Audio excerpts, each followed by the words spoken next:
Hi, everyone. I'm News 8 investigative reporter Jeff Derderian. We're here on WTNH.com for an extended conversation for a special report, an investigation that I'll have tonight at 6 o'clock on News 8. It has to do with sextortion. You may have heard the word, maybe you don't know a lot about it, but what we wanted to do was take some time now to really sort of look at the issue in a little bit more of a deeper way, get an understanding of it, but also to give some tips for parents on what can they do if they think their child may or may not be involved in this. We're joined by two people who have a lot of experience in this, Sergeant Ken Ventresca from the Connecticut State Police Computer Crimes Unit, and also Sergeant John Moore from the New Haven Police Department, part of the Special Victims Unit. First, guys, thanks for being here. We really appreciate it. This is such an important topic. A lot of people have said to me, you know, I want to learn more about this. We hear about these things, pictures and online, and kids just sort of getting caught up in this, and we'll kind of go through it as we talk together. First, Ken, just in a sort of a 10,000-foot level, people hear the word sextortion. What does it mean? I know it involves, obviously, explicit photos, and most of the time kids, adults as well. We'll get into that in a second, but what is it exactly? All right, so first and foremost, sextortion, you think extortion. It's no different than any other extortion. However, this includes graphic images of personal graphic images of oneself where they're being threatened that these photos are going to be released, or that they're requesting monetary amounts of money through applications and stuff. Sometimes sexual favors too. Sexual favors as well, and additional photos. Okay. Right, and it's someone who now has, from what I've understand in some of my reporting with both of your agencies, someone who's able to really get a lot of information in the background, right? They find out where these kids, go to school, they look into the football team or the soccer team, and they kind of create this, the way I talk about it in our story, again, that'll air tonight on News 8 at 6, how they basically are masters of disguise, John, right? They're able to kind of create this persona online where the person or the child doesn't really know. They don't really know who they're dealing with. So can you talk about that for a second? Like what kind of goes into the masquerading really that goes on here? Sure. So essentially the perpetrators, what they like to do is they'll try to make themselves seem kind. They'll make themselves seem like, everything is just status quo. Things are all is well. They try to make that victim feel comfortable. And then when they reach to a certain level of comfortability for the victim, they'll start to ask for these photos. They may even look into meet up or something like that, so they can continue on with this these needs that these perpetrators are looking for, ultimately resulting in victims releasing inappropriate photos, nude photos, and things of that nature. Where then at that point, these perpetrators are they start to utilize sextortion, where they want, it could be financial gains from this victim, it could be sexual favors from this victim, essentially telling them that they're going to release this information where, the victim, being a juvenile especially, they feel like, now they have to do what the perpetrator says. They almost feel trapped, right? Absolutely. That's kind of what happens, and they're nervous. And so when you guys are investigating these crimes, how difficult is it to get the victims to come forward and talk? I'll ask you both, I'd like to get your thoughts, from both of you. But Ken, how does that work in the investigative world that you're part of? I'd say it is a case-by-case basis because, obviously everybody's different. However, we take the approach of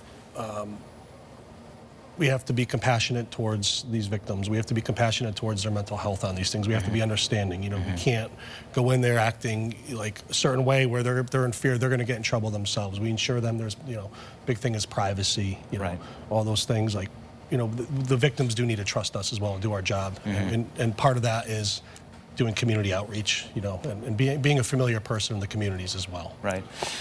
John, how about you, sort of day to day with the men and women of SVU New Haven? How do you find that how do you find it to get victims to come forward? Well, essentially, we'll get a lot of reports from DCF cases, be reports from schools. It's not often, we get reports from victims themselves. We do have them, but essentially it's third party, and then we kind of follow up with that, whether it be something related to a phone, maybe the child's still at school. we will then, go right out to the school and we'll speak with parents, see if we can collect those electronics so we can then go through them appropriately and, kind of expand on the investigations. Right. And it's not just girls, right? Everybody kind of maybe might think it's just girls, but it's girls and boys, right? This is true, yeah. Yeah, essentially, males, they are victims as well, absolutely. They are, obviously they're embarrassed a lot of times. Oftentimes they're embarrassed, just afraid to tell their parents, afraid to tell other people, being that they're male. A lot of times in shock, but primarily females, but there are males, absolutely. Right. Ken, in terms of how many complaints or leads or tips you guys get when we talked for our story, again, I just want to remind people we're talking with Sergeant Ventresca from the Connecticut State Police Computer Crimes Unit and John Moore, Sergeant John Moore from SVU, New Haven Police Department. Our story will air tonight at 6 o'clock on News 8. It is eye-opening. If you can catch it, I really urge parents, grandparents, aunts, uncles to watch it just to kind of get the information we've shared. Anyway, in terms of the numbers of leads, right? You had told me that statewide in Connecticut, it's hundreds and hundreds of leads per week, right? On one weekend, you had said it was maybe 400 or 500 or something like that? Yeah, absolutely. Just talk about that for a second. Like, it's a big problem, not just in Connecticut, but everywhere, right? Right. So, specifically in Connecticut, our leads are coming from the National Center for Missing and Exploited Children. That's where these tips originate from.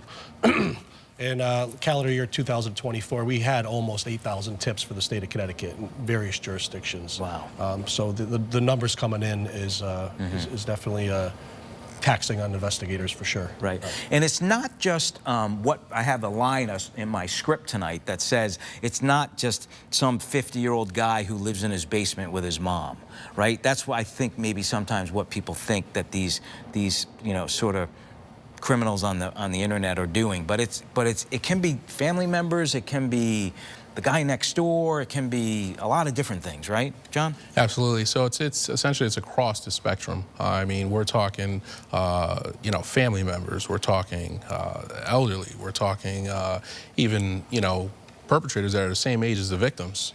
There's often times where it could be a significant other, boyfriend, girlfriend situation where it turns into a sextortion from just the couple breaking up. That's actually a really good point. I don't mean to interrupt you, but I actually hadn't thought of that, right? I'm always thinking it's some creepy guy on the internet searching around trying to find, photos of young girls or young boys. Sure. But it can be somebody who is a boyfriend, girlfriend, and they broke up, and he's got pictures or she has pictures of him, whatever, and then, so that's a crime as well, right? It doesn't always have to be this, older person, younger person. It can be kind of same age, too, and it's still a crime. That's what people should understand, right? That's right.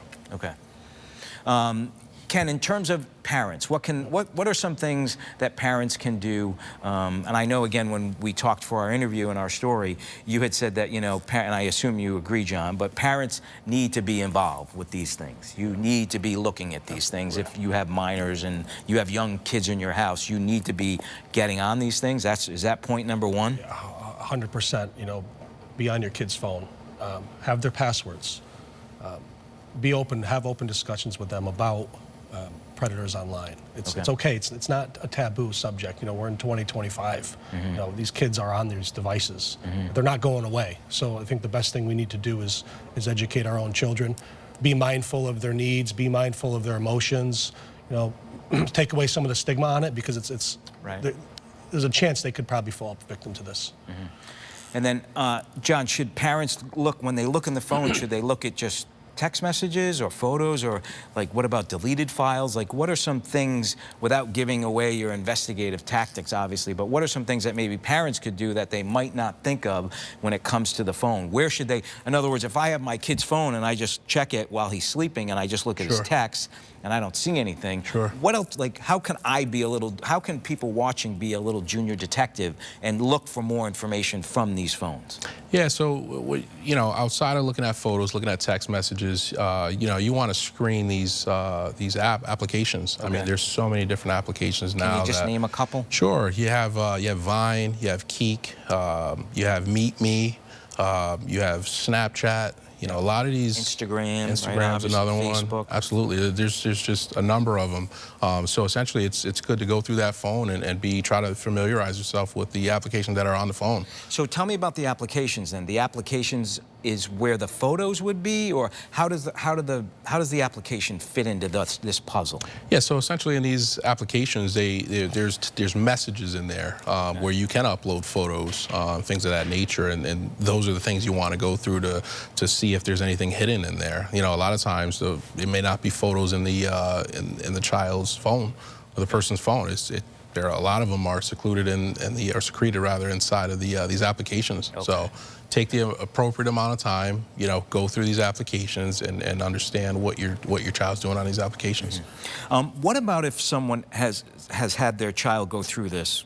Ken, we talked before that there are things that you folks can do, that law enforcement can do when it comes to these big tech companies. And if there's explicit pictures that are just bad, that shouldn't be out there of a young girl or a young boy, it's not the end of the world, because sometimes in Connecticut it's leading to suicides, right, with kids, which we haven't really touched on. But it is really important for parents to know that this isn't the end of the world, right? You folks can do things that can kind of get these photos removed. Can you each talk about that a little bit, Ken? So first and foremost, you think of these photos being out there. If they're out there in someone's hands, you know, that's you're re-victimizing this individual, this minor.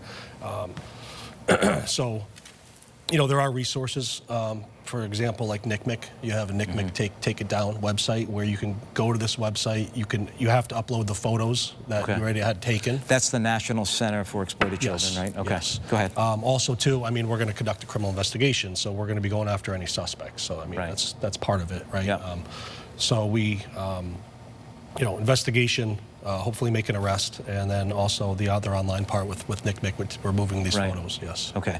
And John, have you come across that where people think it's sort of I'm sure it's very traumatic and emotional for these young people, but your experiences with the proper, you know, sort of reach outs, you can get this stuff removed? Yeah, we oftentimes will work with the parents and the victims to try to reach out to these companies where where the photos are being disseminated, and we'll assist with getting them taken down when we can.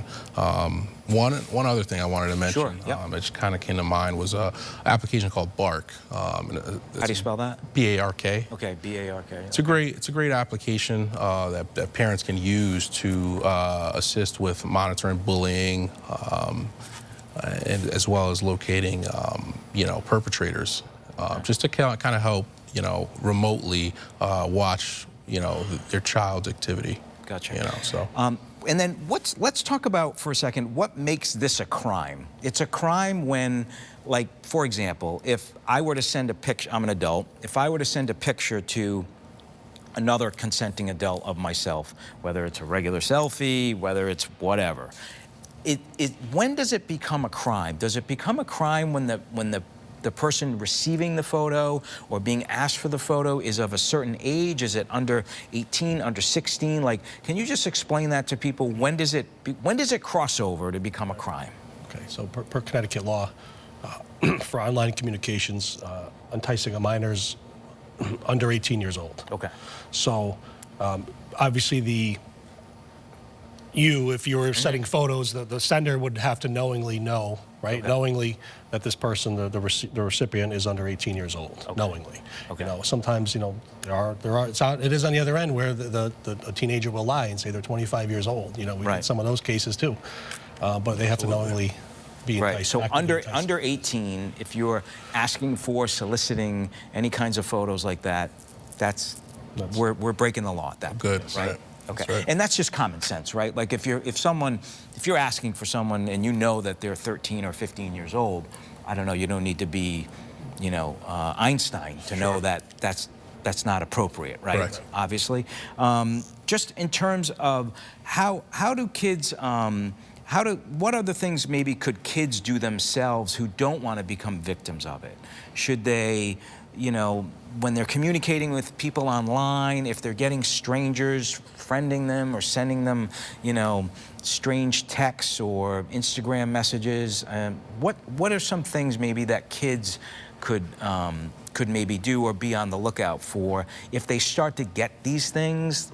that's kind of like a warning sign, like, hey, pump the brakes here. This could not be good. Are there some things you can tell people? I think just raising it to your parents' attention, you know, first and foremost, as well as blocking. You know, there's a lot of these applications you can block certain accounts and stuff like that. So just, you know, usually when you see a red flag, you know it's there. But just bringing it out to the parent is it's always a great help. Right. So a parent can kind of utilize resources from there. Great. And then, Ken, what should parents do? Should they get in touch with their principal? Should they get in touch with their guidance counselor? Should they call the state police? Should they call their local police department? If I'm a parent and I find this on my child's phone, what's the first thing I should do? Well, the first thing I would do is ensure that the well-being of your child is good. You know, have those conversations with your kid. Secondly, immediately report it to the police. It doesn't. You know, any police department take a complaint. You can also report things through NCMEC, through their website as well. You can log right on. You can make a complaint. I would also suggest reporting this other party, you know, depending on what application you're using, you know, through the content moderators, because the content moderators are also kind of like mini mandated reporters for big tech, so they have to send everything to NCMEC anyways. You know, just keep that dialogue open with your kid and make sure they're.